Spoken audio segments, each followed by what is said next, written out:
All right, thanks. Hi, Paul. Hi. How are you? Yeah, fine, thank you. Very good.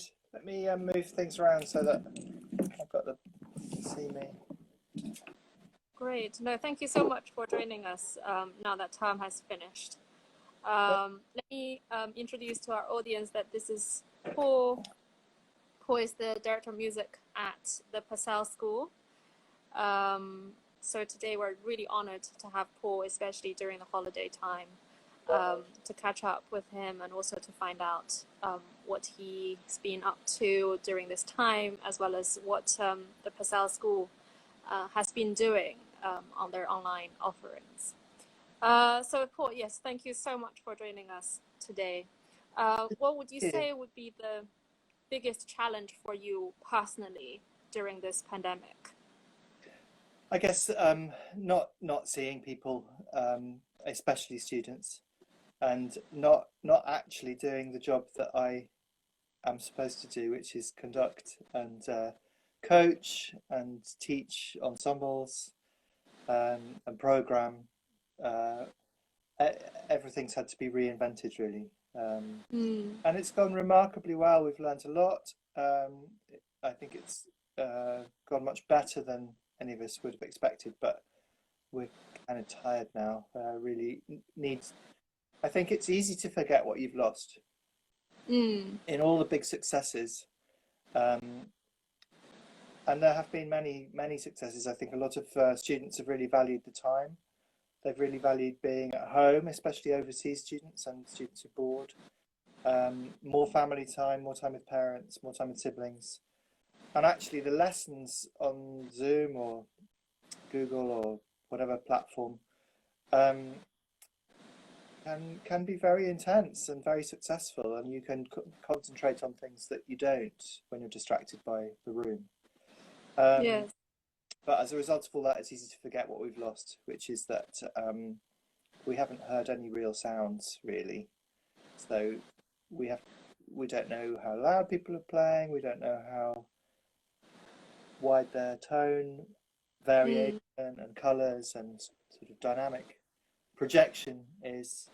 Intonation is easily forgotten about because you're not playing with anybody else. Um, and so there is a bit of a thinking, oh, it's gone quite well, maybe we should be safer staying remote. But I think it's just really important to get back into the room. Yeah. Yes. Yes. So hopefully, in September, the plan is that the school will reopen as normal in Fully, September. fully open in person in September. Yeah, we can't wait. Making lots of plans Yeah. now to make that possible. Yes. So during this period where we can't be face to face, and I think from social media, it's very clear that the Purcell School has been very quick to adapt to the situation, and I've been very impressed, and I hugely respect what the Purcell School has been doing in terms of the virtual offerings for its students and as well as its communities. Has there been anything that surprised you? You know, that things that went really well, that much better than you expected? Yeah, we've. I think you learn in my job as director of music at Purcell, you learn never to be surprised because every week there's a surprise of one sort or another. Um, but we offer about 400 hours of tuition one-to-one every week. Um, and I was worried that we might not be able to manage all of that while we were all separate. And it's a huge credit to the teachers that they have. And there are some instruments. Piano is one. The big instruments, tuba, double bass, that find it very difficult to Mm. make sort of sensible sound across the internet without very specialist equipment. But actually, I'll tell you what the things that surprised me were the quality of the concerts at the end of term. So we had a kind of festival of new music. We had about 9 composition concerts because all the students at school compose, and we developed a really good format for that, where the pieces were worked on remotely and recorded and filmed, and in high quality. And then the concert began on Zoom, so everybody met, all the performers met all the audience, and everyone chatted. And then the link to the YouTube film was posted in the chat on Zoom. Everybody watched the YouTube link in real time, and then we came back at the end of the concert, which was usually sort of 30 to 50 minutes, to talk about what we'd heard and seen. And it just felt really nice to be in a community again, in a room with 30, 40, 50 people, and watching stuff together. We've made a bit of an effort with that. The principal of the school has sent out a link every morning for a sort of communal listening, so that everyone in the school is listening to the same piece of music each day, so that and then there's a little response to that. People can email back, and so there's been a lot. Great, yes. So, because our live chat, so this series of live chats was started by a Purcell student, and as well as our previous, Alexandra. And we've had, over the years, that we've had quite a few, what do you call them, Purcellians, taking part in the competition. And they've always left a very strong impression on me, that they were always very positive and very lively, extremely keen on their instruments, just the pure love of the music. And especially students like Alexandra, who I think she majors in 3 instruments, right? Violin and piano and singing. Yeah. And I think she also dances. So clearly there's so much talent at the Purcell school. I just wondered, how do you, because music is always hard work, that the more instruments that you learn, the harder that you have to work. How does the school,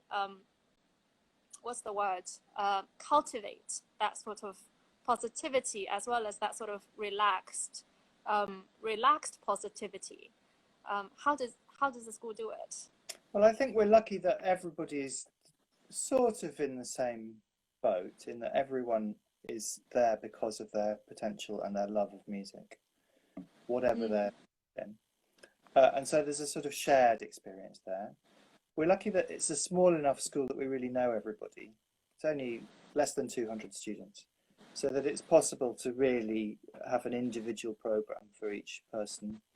And I think the main thing that we offer is time. So we offer quite a lot of teaching, about 3 hours a week for each student, one-to-one, plus the classroom stuff, plus the oral stuff, plus ensembles. And we also build in time in the day to practice. So there is, for the younger ones, supervised practice, and for the older ones, just time for them to structure their own practice. And so it's sort of almost automatically supportive, because everyone's going through the same thing in a reasonably structured and supported environment. And when you encourage creative teenagers to just go for it, they will come up with all kinds of ideas. And it's one of the most creative times. I think it's the time when your brain is at its most absorbent and most plastic. So you're able to accumulate huge amounts of knowledge. Pianists, and to a lesser extent violinists and singers, but people memorize a lot of repertoire, and the things that you learn aged kind of 15 to 20 are the things that stay with you for your whole life, I think. Yes. Yeah. No, so Paul, from your sort of personal opinion, because you've been a very successful musician, you were the music director at Rambert before you came to Purcell. So you've had a very diverse experience as well as a musician. What would you say to students, not just Purcell students, but young musicians in general, when they're at that age? What do you think is the most important thing that they should sort of instill in them so that they have a rewarding career? You have to enjoy it. You have to always love the music. I mean, that's really the first and last thing. And if you're not enjoying it, you have to become good at working out why you're not enjoying it at the moment, and recognize that maybe you will do again. But try, when you really enjoy it, try to remember what it is that it feels like, and what led to that sense of enjoyment. Yes. You mentioned people doing lots of instruments. I think when you work, if you're lucky enough to work as a professional musician in any field, you have these strange life where you're incredibly busy a lot of the time, and then you have periods where you're not busy so much, and both are quite challenging. But I think it's really important to be able to manage the points where you're really busy, where you can't practice so much, where you have less time than you want to prepare for a concert, where you've got to be in lots of different places in a very short time, and you've got to manage your home life. So it's a question of becoming kind of self-contained and not worrying about other people, just managing your life for yourself. I mean, have regard to other people and care about other people, but don't compare yourself with other people. So difficult. And be busy. Yeah, that's so true and very important. Yeah, because it's so often, especially now we have social media, right? You see what everyone else is doing so much more than probably before. Then I guess, yeah, then it's a lot of pressure if you keep thinking about what others are doing and what you are doing and what you're not doing. But you only see one version on social media. You see the good bits. Yes, You don't indeed. see you don't see the mess and the tears on social media. No. And the out of tune performances and the. Yeah, that's very important. So, Paul, if a student is trying to get into a school like Purcell, I know it's a very competitive place. A lot of people are sort of competing for the places. And what would you advise? What sort of young musicians would Purcell be looking for to join the school? Yeah, I always worry a little bit about the competitive idea, because if it's the right school for you and you're the right person for the school, then you'll get in. And again, it comes down to this thing where you're not competing with anybody else. You're on your own path, and if we're the right place to support that path, we'd like you to join us.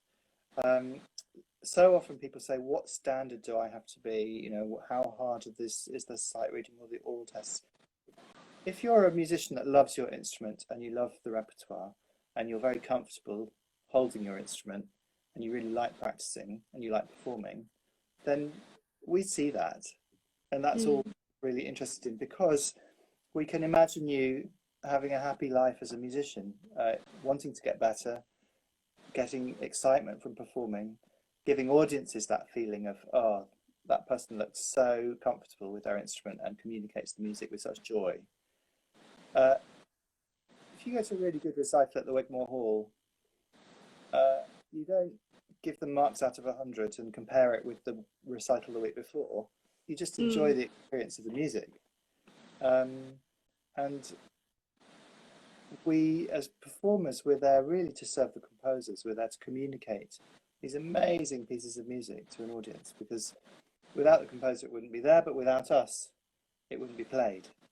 But the audience need both in good balance. In terms of specific tips, play something that you like, play something that you're comfortable with, play something that isn't too difficult for you. Be honest about what you like and what you don't like, because sometimes students come and they audition to us quite young, and then they end up playing an instrument completely different from the one that they joined on. So you know, we can tell a musical talent, but actually there's something not quite right about the cello or whatever it's for them, and they end up being an amazing marimba player or whatever, or a singer. You know, some people come to singing much later, but we have some very fine singers, and be open to possibilities. It's not all about getting your grade 6 and your grade 7 and your grade 8 and what mark you got. None of that will ever matter, really. Yes, well, that's really important advice. Thank you so much.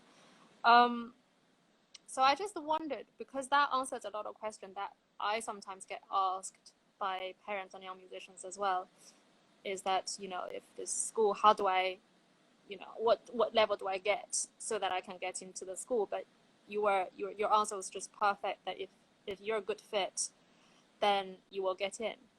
There's no sort of tangible standards to follow. And so why do you think a school like the Purcell is a good place for young musicians to get ready for their future careers? What does the school offer that perhaps other schools don't? We have, as I said already, we have time, but we also have facilities. So we have facilities are equipment. So we have a lot of pianos, we have a lot of spaces, we have a studio, we have a composition suite, we have practice rooms. But more than that, we have people. And, you know, we have access to really good teachers who will only stay as teachers if they're rewarded with the good students that they teach and if they're doing a good job. So we, you know, I'm very, very confident that all the teaching at the school is of a really high standard. We're also very near to London, so we can perform in London venues. The students do a lot at the South Bank Centre, at Cadogan, at Wigmore Hall, in the churches, of course, St Martin in the Fields, St James's Piccadilly, St John Smith Square, and local festivals. We do a lot of performances outside, and of course we have concert every day at school. So really the luxury of being able to hear good quality music every day from your own friends is something that develops their ear as well, and their ability to sit and listen, and their knowledge of music. Yes, yes, indeed. Yes, I can see from the Purcell students that they're all very happy within themselves as well as the school. So yes, they're very lucky indeed. Yeah, I mean, it is hard, and I don't take for granted that happiness because, you know, it's tough being a teenager anyway. And if you're in an environment where it's, for all I say, it's not competitive and it's not about comparing yourself with others, there is this thing hanging over them that they want to be better than they are. And unfortunately, as musicians, we have to accept that there will always be somebody better than us, whatever we do. And however much success we have, there's always a risk of looking up the ladder at the people who appear to be happier or better or more successful, but actually be happy with where you are. But as a teenager, away from home particularly, we're very mindful all the time of well-being and mental health and physical health. But again, you're in an environment where everybody is in the same place in a sense. So there are people that can support with that. Yes, yes. So Paul, talking about competition, as you know, we host an annual International Youth Music Competition. And a little bit similar to what you said earlier, I set up this competition not wanting to sort of encourage people to be that sort of competitiveness, you know, always thinking, am I better or is someone else better than me? But I try to encourage a more community feel where everybody sort of come and showcase what they have and perhaps learn from other people. And then that way we can all grow and develop together. So what if one of your students were to take part in a competition, whether it's our competition or other competition, what advice would you give for them to, you know, be the best version of themselves? I think always go into it as part of your life. So it's not the only thing in your life, right? So you've got to talk to your friends about it, you've got to talk to your teacher about it, and you've got to talk to your parents about it, and really work out why you're doing it, and acknowledge that only one person is going to win. So statistics say it's probably not going to be you. And so why would you go in for a competition that you're not going to win, probably? Well, there's the lottery ticket thing that you might win, and that will be lovely. But there will be lots and lots of good reasons for doing it. So it'll be a goal to work towards. It'll be a date where you have to have something ready specifically. You'll get to meet some other people, or hear them play at least. You'll get to be heard by a different pair of ears, so you'll get some feedback from an adjudicator. And it's just more experience at practicing, getting ready and getting nervous and performing, and then letting it go and moving on to the next thing. So that's why competitions have been around for so long and why they will always be around. that they are dangerous because if too many people go in with the wrong ambition, or if they're set up with the wrong intention, they can be quite toxic. Mm. But they also have great potential to be very, very beneficial and done really well. So it's really about the attitude of the students and the teachers and sort of collaborating in preparing for them. Yes, yes, indeed. Great. Yes, no, so one last question from me, Paul. I'm sure you've heard young musicians sort of on a virtual basis, whether it's digital examining or digital audition. This year, our young musicians would have to send in recordings of their performances, and it's quite often a daunting experience for young musicians to record their own performances. Do you have any tips for them to help them to relax and to do be the best version they can be on a recording? That's a really interesting question. Okay, so I'm a conductor, so I'm totally useless in this isolated time. I have no work, I have no ability to conduct anything. I'm not going to stand in front of a phone and conduct in silence so that somebody can put it in a film. That just looks silly. But I have seen a lot of finished versions of films and recordings. And of course, my only glimpse into how those are made is that I'm living with my wife, who teaches the oboe and sings, and my daughter, who's an undergraduate and is a singer, and my son, who's a bass player. And they've done a lot of recording, and the hours and hours and hours that it takes if you want to get it right is quite humbling. I mean, it's really hard to know how much of a perfectionist to be. At school, when we've had prizes or auditions or sort of things where we want some sort of standardized approach, we've asked people to do it in one take so that it's not edited, so that at least people are not being sent down this rabbit hole of endless edits.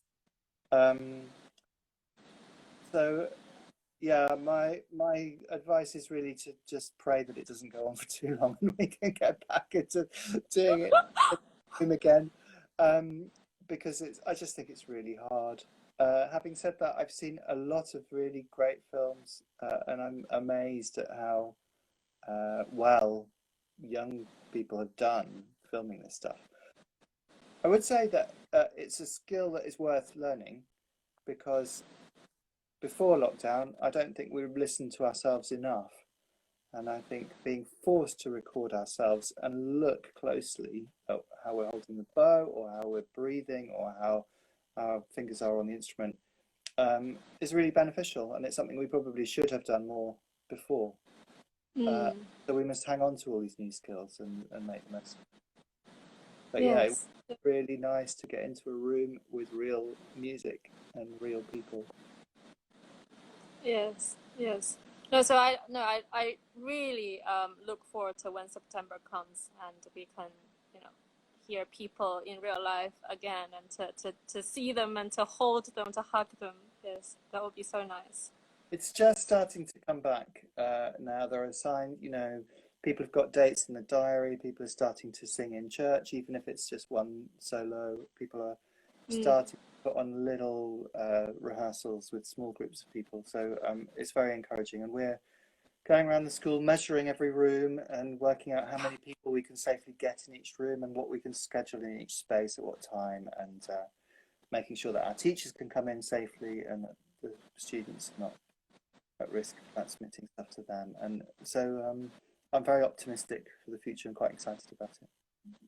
Yes, yes. And like you said, we can certainly use a lot of what we've learned during this time and maybe add to our normal. I've never done this before. Yeah, exactly. This is a great, I've really enjoyed it, and it's such a luxury to just dial in and talk to people miles away from you. It's such a luxury. Yeah. Yes. So thank you so much, Paul, for your time, and I'm sure our audience will find it very beneficial. And thank you so much for your advice and suggestions. And I just always think Purcell school students are so lucky, and I really enjoy spending time with them. And I hope I'll be back at the school soon when Yeah. September comes. Well, as soon as you can get over and as soon as we can have visitors, I really look forward to seeing you. Thanks for having me here. Yes. Yeah, no, thank you so much. It's been such an honor, Paul. Thank you.